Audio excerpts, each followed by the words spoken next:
Hey, it is Aliki here, and this time with completely different video, a drone video, because in the past 6 months I received so many questions about drones, about me entering different countries, taking drone on a plane. I know that's a really big question for everyone, so I decided to create this very practical guide about traveling with a drone in South America.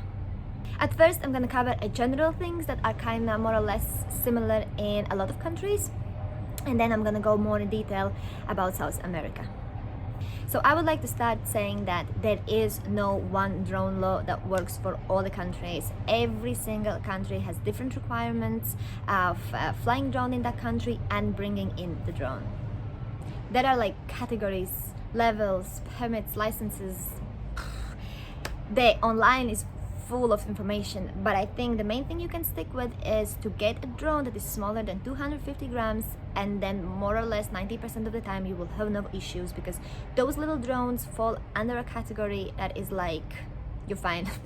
Anyone can fly a drone like that, as long as of course you have some, you need to follow some rules, but you don't need licenses, you don't need insurances, you don't need permits. And I personally have DJI Mini 2, and this drone is absolutely perfection because it is under 250 grams. The size is perfect, so whenever I checked any entry requirements for any South American country, that drone always fall in the category where I don't need to register, I don't need permits.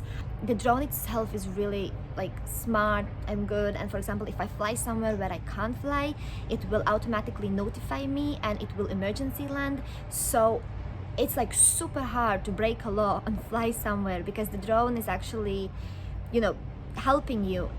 So there's been situations when I didn't know I can't fly there, and turns out I can't fly there, and then the drone just says, okay, I'm emergency landing, and that's it. I don't get into trouble. Another big thing is, especially if you're backpacking and you're going to be using a lot of buses, one thing is entering the country with a bus, and another thing is entering with a plane. Although the entry requirements are the same with the bus and plane, with the plane you get that extra bit of batteries. So again, there is a general rule to follow, but each airline has their own requirements regarding batteries, and although 90% of the time you can follow the general rule, which is 2 grams of lithium per battery. It's not just about the entry requirements of the country, it's also the battery requirements with the airline. So you have to check with your airline, and you have to check with the countries. And just from my personal experience, so DJI Mini 2 Pro comes with this battery holder with these batteries, and they are completely fine. I don't know if it's written here, but basically they follow all the guidelines, and I traveled with a lot of planes through a lot of countries, and I never had any issues. Because another thing actually regarding batteries is not only you need to follow the grams, but also some airlines require you to have like this holder. So just to summarize, I guess the main things are that each country has specific requirements, so you need to check with each country. But the general rule, get the drone smaller than 250 grams and you should be fine, because all like the permit, license, insurance problems arise when the drone is heavier than 250 grams. Also, the same with batteries. Each airline has their own requirements, so you need to double check, but the general rule is to not have bigger batteries than 2 grams of lithium per battery. Make sure the batteries are in like a battery box, closed, no liquid batteries, no broken batteries, and then you should also be fine. Also, the main rule about batteries, you can't put them in your big luggage that you give away.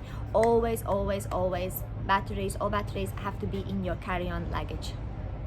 Okay, and now let's cover a bit more in detail about each South American country. I'll be covering South American countries, so it doesn't include Central America. And just before we jump in this next section, it's all based on my personal experience, what I researched before entering the country, so I'm kind of sure what I'm going to be saying to you is correct. But also drone restrictions, they change, so definitely double check online before you enter any of the countries that I'm going to be mentioning. Okay, without surprise, Colombia, perfect country, no restrictions. Again, as long as your drone is smaller than 250 grams, then in Colombia you'll be completely fine. Bolivia and Chile also is 2 countries that are fairly easy with drones, and there are not too many restrictions. Again, as long as your drone is smaller than 250 grams. Brazil is fairly chill too with entry requirements for drones, but you can only bring 1 drone at a time. Argentina and Uruguay is also fairly chill if your drone is smaller than 250 grams, but they have some restrictions regarding how high you can fly, and that also is in Brazil as well. Paraguay, Guyana, and French Guiana also are countries that do not have strict regulations when it comes to entering with a drone in a country and film there. But two countries that I really struggled to find some information on were Venezuela and Suriname.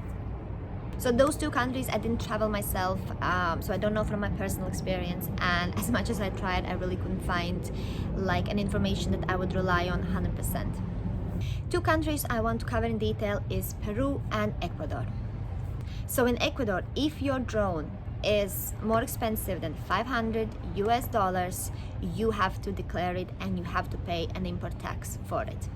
If you are going to Ecuador, most probably you're going to Galapagos Islands, and because Galapagos Islands are so special regarding the animals and the wildlife that is there, you can bring the drone to the islands, because obviously if you're traveling with it, you will be allowed to carry it on, have it with you, but you are not allowed to fly above Galapagos Islands.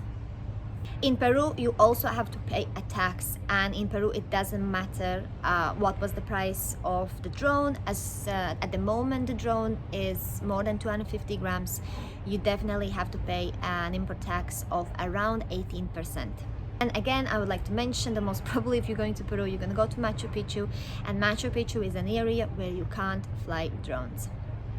I guess here I want to add that whenever you are about to film any epic famous site or landmark, definitely double check if you can fly a drone there, because most probably you can't. In South America, a lot of famous sites, that area you are not allowed to fly a drone there, so you will see clearly a signs of that, or like my drone just starts to notify me an emergency land saying, hey, we can't fly here. So for example, in Argentina, you can't fly and film around Iguazu Falls on the Argentinian side, but you can fly and film in Patagonia.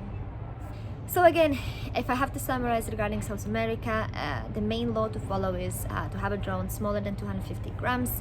If it's more, then all of the countries require permits, licenses, insurance, or even more. So as much as I could, I gathered information about all the restrictions and permits you need if your drone is bigger than 250 grams. I have summarized all that in my blog. I will put the link in the description. So if you have a bigger drone than 250 grams, make sure to check out that article. I have summarized kind of main things for each country. But I think the best advice from this video that I can gather from myself is to buy a drone less than 250 grams, and then your life is super easy and you can fly and you can enjoy flying drone in many different South American countries. I traveled to South America for 6 months with my drone, crossed several borders with plane, with bus, never had issues with police or with the law or anyone like telling me off or anything. So I really had a good experience traveling with DJI Mini 2. So yeah, I guess I do recommend traveling to South America with a drone, because I had no issues and I hope you won't have them too. I am sure I forgot to cover something, so if you have any questions about traveling with a drone through South America, drop them in the comments. I read all the comments, I'm gonna answer them all. Also, in case you feel like I've said something wrong or is there any kind of updates, I would be really grateful if you would put that in the comments as well, because I believe people who are watching this video are actually seriously investigating like where can they travel with a drone in South America, and I think any kind of information will be so helpful for the community. If you are planning your trip around South America, make sure to check out my video of the best places to visit in South America. For more travel content, subscribe to my channel please, and I'll see you in my next video.